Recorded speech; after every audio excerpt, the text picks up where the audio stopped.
নমস্কাৰ আপোনালোক সকলোকে আমাৰ ষ্টাডি লেব ইউটিউব চেনেললৈ স্বাগতম জনাইছোঁ।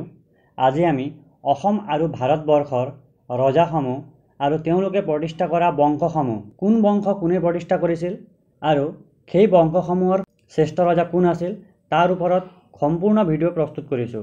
আৰু আমি এই ভিডিঅ'ত অসমৰ আৰু ভাৰতবৰ্ষৰ গোটেই ইম্পৰ্টেণ্ট বংশসমূহ আমি ইয়াত কভাৰ কৰিছোঁ, যিটো এক্সামৰ কাৰণে আপোনালোকক খুব ইম্পৰ্টেণ্ট। তেনেহ'লে আহক আমাৰ এই ভিডিঅ'টো আৰম্ভ কৰোঁ।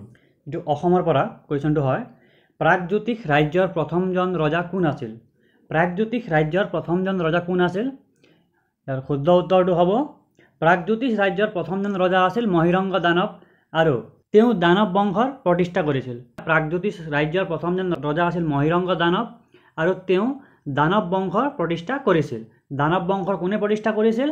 দানৱ বংশৰ প্ৰতিষ্ঠা কৰিছিল মহিৰংগ দানৱে। মহিৰংগ দানৱ আছিল প্ৰাগজ্যোতিষ ৰাজ্যৰ প্ৰথমজন ৰজা। আহক আমাৰ নেক্সট কুৱেশ্যনলৈ আগবাঢ়ো। বৰ্মন বংশৰ প্ৰতিষ্ঠাপক কোন? Who is the founder of Varman dynasty? Varman বংশৰ প্ৰতিষ্ঠাপক কোন? অপশ্যনসমূহৰ ভিতৰত শুদ্ধ উত্তৰটো হ'ব পুষ্য বৰ্মন। আৰু বৰ্মন বংশৰ শ্ৰেষ্ঠ ৰজা কোন আছিল? বৰ্মন বংশৰ শ্ৰেষ্ঠ ৰজা আছিল কুমাৰ ভাস্কৰ বৰ্মন। কুমাৰ ভাস্কৰ বৰ্মন বৰ্মন বংশৰ শ্ৰেষ্ঠ ৰজা আছিল। আৰু কুমাৰ ভাস্কৰ বৰ্মনৰ কালত হিউবেংচাং কামৰূপ ভ্ৰমণ কৰিছিল। হিউবেংচাঙে কামৰূপ ভ্ৰমণ কৰিছিল। আৰু কুমাৰ ভাস্কৰ বৰ্মন আছিল বৰ্মন বংশৰ অন্তিম ৰজা আৰু ভাস্কৰ বৰ্মন আছিল বৰ্মন বংশৰ শ্ৰেষ্ঠ ৰজাও। আহক আমাৰ নেক্সট কুৱেশ্যনলৈ আগবাঢ়ো। পাল বংশৰ প্ৰতিষ্ঠাপক কোন আছিল? হু ইজ দ্য ফাউণ্ডাৰ অফ পালা ডাইনেষ্টি? পাল বংশৰ প্ৰতিষ্ঠাপক কোন আছিল? পাল বংশৰ প্ৰতিষ্ঠাপক আছিল ব্ৰহ্মপাল। আমাৰ নেক্সট কুৱেশ্যনলৈ আগবাঢ়ো। কোচ ৰাজ্যৰ প্ৰতিষ্ঠাপক কোন আছিল?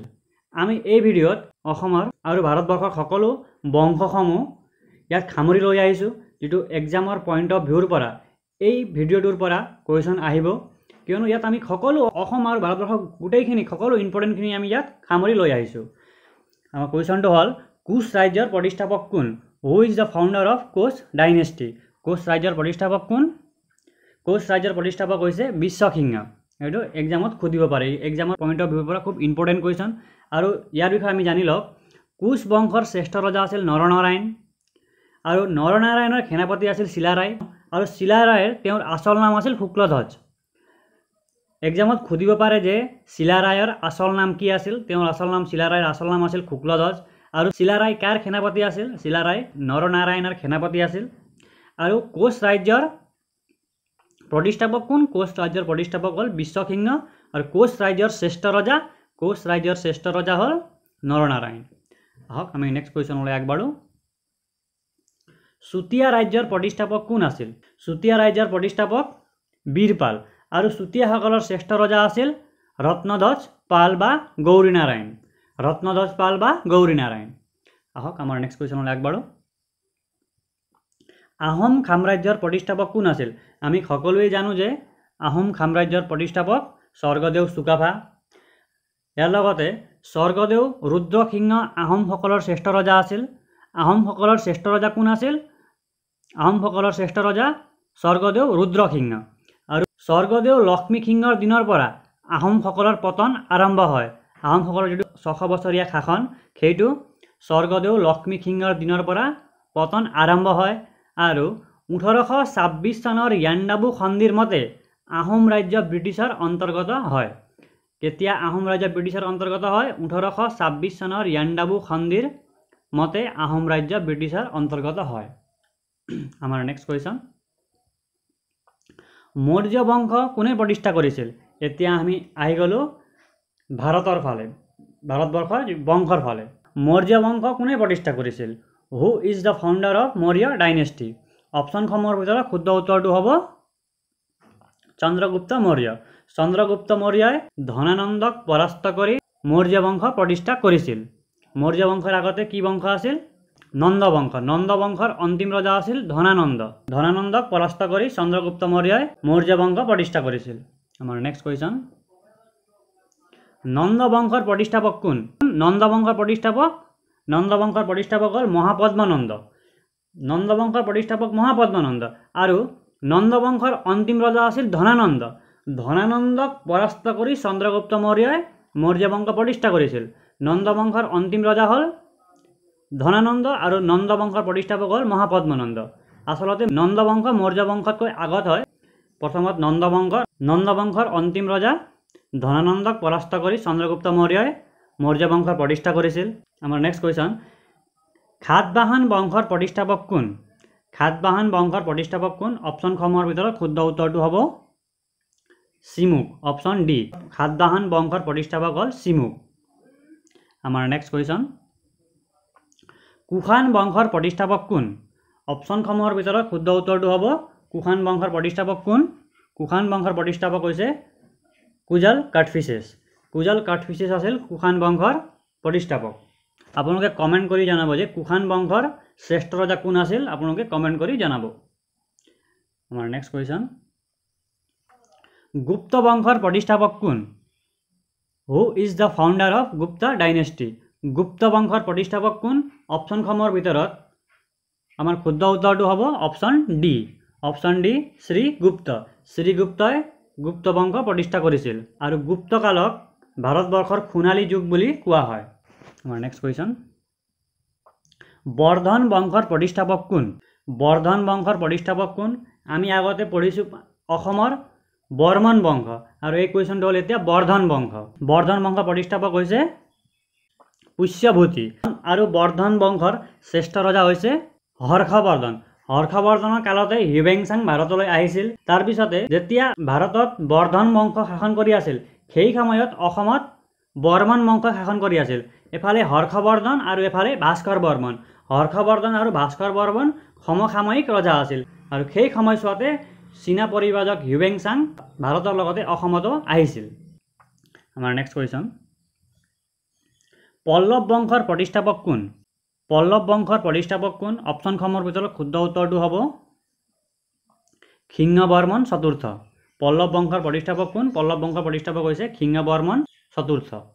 আমাৰ নেক্সট কুৱেশ্যন, যাদৱ বংশৰ প্ৰতিষ্ঠাপক কোন? Who is the founder of Yadav dynasty? Yadav বংশৰ প্ৰতিষ্ঠাপক কোন?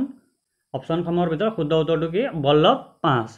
আমাৰ নেক্সট কুৱেশ্যন, পাল বংশৰ প্ৰতিষ্ঠাপক কোন? Who is the founder of পালা ডাইনেষ্টি? পাল বংশৰ প্ৰতিষ্ঠাপক কোন? অপশ্যনসমূহৰ ভিতৰত শুদ্ধ উত্তৰটো হ'ব গোপাল। পাল বংশৰ প্ৰতিষ্ঠাপক গোপাল। আমাৰ নেক্সট কুৱেশ্যন, চৌহান বংশৰ প্ৰতিষ্ঠাপক কোন? Who is the founder of Chauhan dynasty? Chauhan বংশৰ প্ৰতিষ্ঠাপক কোন? অপশ্যনসমূহৰ ভিতৰত শুদ্ধ উত্তৰটো হ'ব অপশ্যন এ বাসুদেৱ। বাসুদেৱে চৌহান বংশৰ প্ৰতিষ্ঠা কৰিছিল। আমাৰ নেক্সট কুৱেশ্যন, গোলাম বংশৰ প্ৰতিষ্ঠাপক কোন? গোলাম বংশৰ প্ৰতিষ্ঠাপক কোন? Who is the founder of slave dynasty? গোলাম বংশৰ প্ৰতিষ্ঠাপক হৈছে কুতুবুদ্দিন আইবক। কুতুবুদ্দিন আইবকে গোলাম বংশ প্ৰতিষ্ঠা কৰিছিল। আমাৰ নেক্সট কুৱেশ্যন, খিলিজি বংশৰ প্ৰতিষ্ঠাপক কোন? খিলিজি বংশৰ প্ৰতিষ্ঠাপক কোন?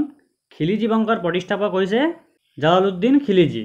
জালালুদ্দিন খিলিজি হৈছে খিলিজি বংশৰ প্ৰতিষ্ঠাপক। আমাৰ নেক্সট কুৱেশ্যন, তোগলক বংশৰ প্ৰতিষ্ঠাপক কোন? তোগলক বংশৰ প্ৰতিষ্ঠাপক আমি ক্লাছ 9-10ত পাই আহিছিলোঁ যে তোগলক বংশৰ বিষয়ে যিটো মহম্মদ বিন তোগলক বুলি পাইছোঁ, সেইটো মহম্মদ বিন তোগলক তোগলক বংশৰ এজন ৰজা আছিল যাক জ্ঞানী মূৰ্খ ৰজা বুলিও জনা যায়। কিন্তু এই তোগলক বংশৰ প্ৰতিষ্ঠাপক কোন? তোগলক বংশৰ প্ৰতিষ্ঠাপক হৈছে গয়াসুদ্দিন তোগলক। তোগলক বংশৰ প্ৰতিষ্ঠাপক হৈছে গয়াসুদ্দিন তোগলক আৰু তোগলক বংশৰ শ্ৰেষ্ঠ ৰজা হৈছে মহম্মদ বিন তোগলক, যাক তোগলক বংশৰ জ্ঞানী মূৰ্খ ৰজা বুলিও কোৱা হয়। আমাৰ নেক্সট কুৱেশ্যন, লোডি বংশৰ প্ৰতিষ্ঠাপক কোন? Who is the founder of Lodi dynasty? Lodi বংশৰ প্ৰতিষ্ঠাপক কোন? অপশ্যনসমূহৰ ভিতৰত শুদ্ধ উত্তৰটো হ'ব বহলুল লোডি। বহলুল লোডিয়ে লোডি বংশ প্ৰতিষ্ঠা কৰিছিল। আমাৰ নেক্সট কুৱেশ্যন, মোগল বংশৰ প্ৰতিষ্ঠাপক কোন?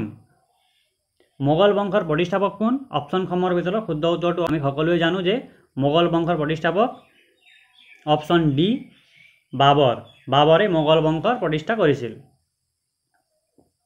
আমাৰ নেক্সট কুৱেশ্যন, চন্দেল বংশৰ প্ৰতিষ্ঠাপক কোন? Who is the founder of Chandel dynasty? Chandel বংশৰ প্ৰতিষ্ঠাপক কোন? অপশ্যনসমূহৰ ভিতৰত শুদ্ধ উত্তৰটো হ'ব অপশ্যন চি নান্নুক। নান্নুকে চন্দেল বংশ প্ৰতিষ্ঠা কৰিছিল। এইটোৱে আছিল আমাৰ শেষ কুৱেশ্যন।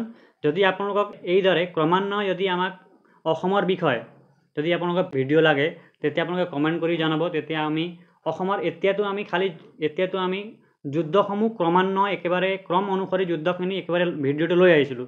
যদি অসমৰ সকলো ঘটনাখিনি ক্ৰমান্বয়ে চন হিচাপত যদি এটাৰ পৰা আনটো ক্ৰমান্বয়ে যদি আপোনালোক সেই ভিডিঅ'টো লাগে তেতিয়া আপোনালোকে কমেণ্ট কৰি জনাব আমাক। যদি তেনেকুৱা ভিডিঅ'টো লাগে অসমৰ সকলো ঘটনাখিনি আমি ক্ৰমান্বয়ে লৈ আহিম, তেতিয়া আপোনালোকৰ সুবিধা হ'ব। আজিৰ কাৰণে ইমানেই আছিল। ধন্যবাদ। কাইলৈ আকৌ লগ পাম নতুন ভিডিঅ'ত নতুন টপিকৰ সৈতে। ধন্যবাদ।